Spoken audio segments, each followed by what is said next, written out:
People, welcome to the Farms Academy.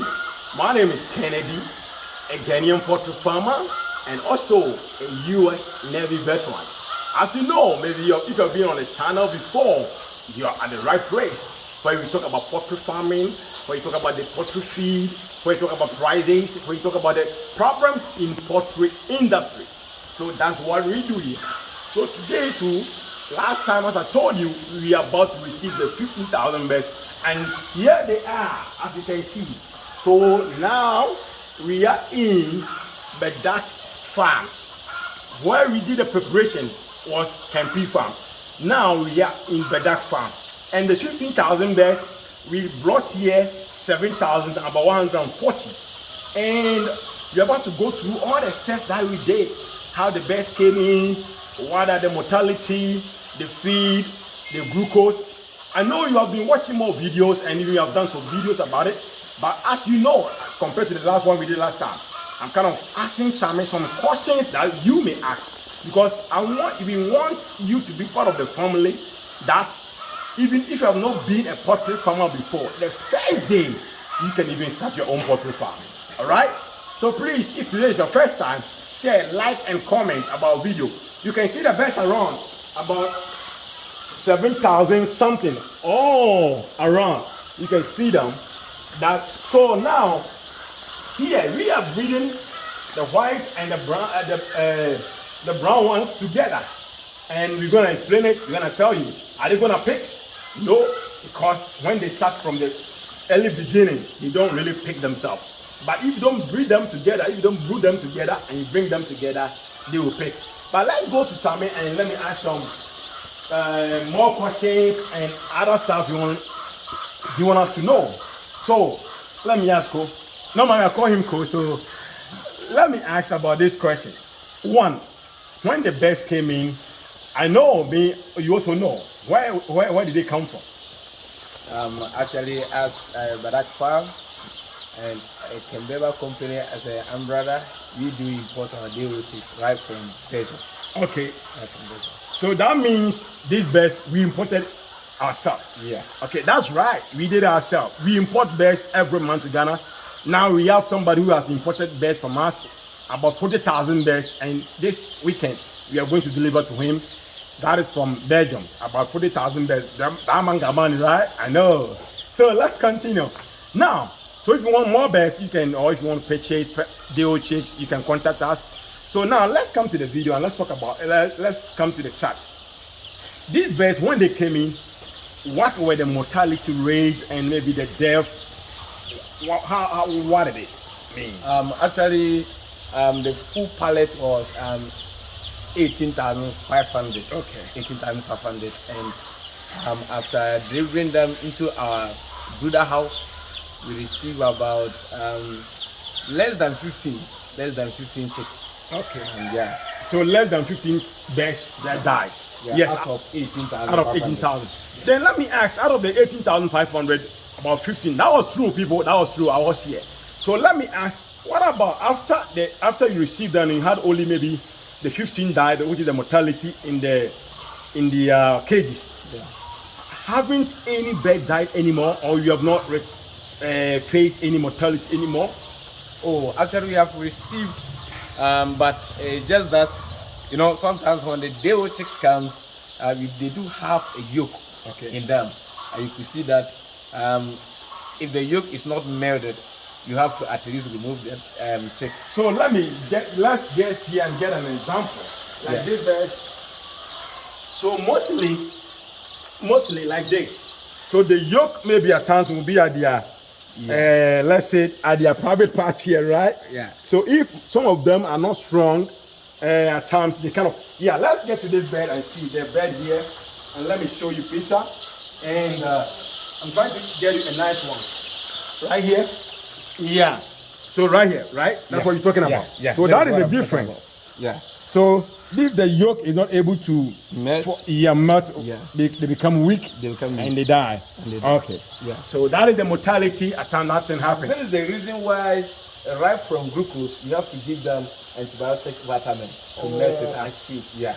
So that is the reason why after glucose you give them antibiotic vitamin. I see. So people, if you are watching, that's why video Sammy was teaching and just encouraging you that do the glucose and now we know the mortality, so that means you have a good mortality for these birds. Yeah. Let me ask this question. Now I know you were taking some feed and you were doing the feed by yourself. Yeah. But so who did this feed? Let's say we prepared it our own. Normally, as we gave you in our previous video, we gave you how to prepare your own feed for your day-old chicks. So this one is Kemeba Company own feed. Your own formula. Yeah. Okay. But let me ask, is it not going to be bigger for the birds that they can choke down? No. You see, for the maize, we grind them 2 times. Okay. We grind them 2 times. So you can see that for this, they can just pick it up. Yeah. They can just pick it up. Okay. So that means if you give the formula to somebody, maybe somebody want it, you also encourage the person to maybe grind the maize maybe 2 times or 3 times. Yeah, you grind the maize 2 times and then you grind the soya also. Oh, the soya, the one you have already bought. Yeah, you're gonna grind it. Yeah. I see. So people, we are learning about how to raise your own day-old chicks. As you are looking at it, you can just start your own, right? That's what the channel is for. Now, we know the feed, you do your own feed. I know you have done a video about it before. Yeah. That is very good. End of the day, now you're telling us you have to grind the maize twice or once, and also the soya meal also. Yeah. So that we're talking about the soya meal, that is like soya meal. Like the Sona one. So you're not talking about the beans, but you're talking about the soya meal. The soya meal. Okay. You have to grind the meal. Okay. Also. So the one you go to buy from store, or the one you go and buy from store, just mill it again. And okay. So now we know the glucose the first day. So after the first day, and you were saying something about the antibiotics. Yeah.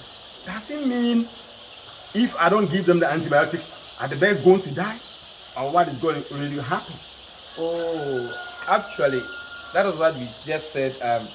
After taking that check, you can see that when the bottom or whatever, you can see some symptoms of this yolk over there. And most of them do have that yolk. So after taking in that antibiotic vitamin, you see that they just relieve from that yolk. Yeah. Okay, that's good. And we know, let me ask you this. We know this base, we have 50,000, which we have 7,140 here. Yeah. And we have the rest in Campine farms. Yeah. So with this base, we know we are brooding them in only 2 cages right now. Yeah. How long? So that means we have about 3,000, more than 500 in 1 cage. Yeah. So how long are we going to keep the 3,500? Let's say maybe 3,500. Let's take for example, even though they are more than that. So let's say how long are they going to stay in this cage? Because they are more. They are going to stay in this cage for 2 weeks. 2 weeks? Yeah. And after the 2 weeks, what are you going to do? After 2 weeks, they are going to spread them up. You can see that we have other cages over there who is empty. Already cage that is empty. So we are going to spread them up. Just right from brooding, we are spreading them up. What about if I'm watching right now and I only bought 2,000 birds and I'm brooding them in a cage which is like, let's say 40 by 40. Okay. How long should it take me to also separate them? Let's say 2,000 birds, I'm brooding them in a 1 cage. Oh, for 2,000 birds, it can take you maybe 4 weeks. 4 weeks. Yeah, it can take you 4 weeks. 4 weeks before. Yeah, that means after the brooding period. After the breeding period. 4 weeks, but 4 weeks you have to spread them up. We are just spreading them up for them to, pick it up well. Okay, to have the space and able to pick it their own kind of faster rate of growth. That's what you are saying. So people, if you are watching, that means you have 2,000 birds and you are brooding them in 1 cage. After 4 weeks, give them more space and just separate them that you can have more room for them so that they can also have a very nice environment that is good for them. So people, that's what we do here. That's why I told you we don't use automatic drinkers, but this Bedak farms, that's what always you see automatic drinkers over here. That is the only farm. So now we just hang all of them up. That's what we can see. We've hung all of them up over there, down there. We are thinking about taking all of them out from the cage and you put a manual, because I like the manual ones. One day we'll tell you about the manual, why it's so important, especially in this savanna areas and this Hamatan areas in our Africa. But I'm not saying the automatic is bad. No, because that's why we have used it before. So people, this is the thing that we have for you. And before we go, I know there's a question that somebody will ask, what about heat? So let's go with that. And let me ask that question as the last one. Now we see about 4 cohorts in it. Yeah. So what time do we start putting the heat in the cage? At what time when I bring the birds? At what time? Oh, just right from their arrival. You see that they have traveled from a long time and their stress and then the coolness of whatever. Just right from Belgium to airport to maybe 1.5 hours. Like here, you can see that they may feel some coldness. So just right in the arrival at the pen, you have to, set it up for them. Okay. Set the fire for them. Okay. So right from the beginner, they come into the cage, just set it up for them. But somebody may ask, do I have to only use a copper? No. We have another way of doing it. So people do use this gas cylinder one. Okay. Yeah. But if you want to get the actual heat that you want to, you want to get for the best, I prefer using the charcoal one. Okay. So if you want the more heat for the best, you prefer the charcoal one.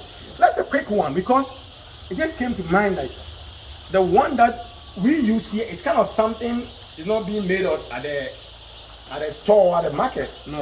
How can you take us through that? What is this? What is this? If somebody doesn't want to maybe pay too much money, guys, it's very hot over here, so that's why I'm sweating. So if somebody doesn't want to maybe want to do his own one, can you take us through what is this? This is a metal tank. Oh, the different anchor. Okay, that's the metal tank that we call the anchor or the barrel. Yeah, the barrel. This is the metal barrel. After getting it, you just you make a hose.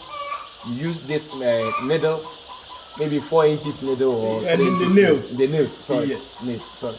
And then you just hit it. Okay. So that the heat can pass through those holes. Okay. You get it. Afterward, you get a plate and then put it. You close the bottom. You close the bottom. So one barrel you can divide it into 2.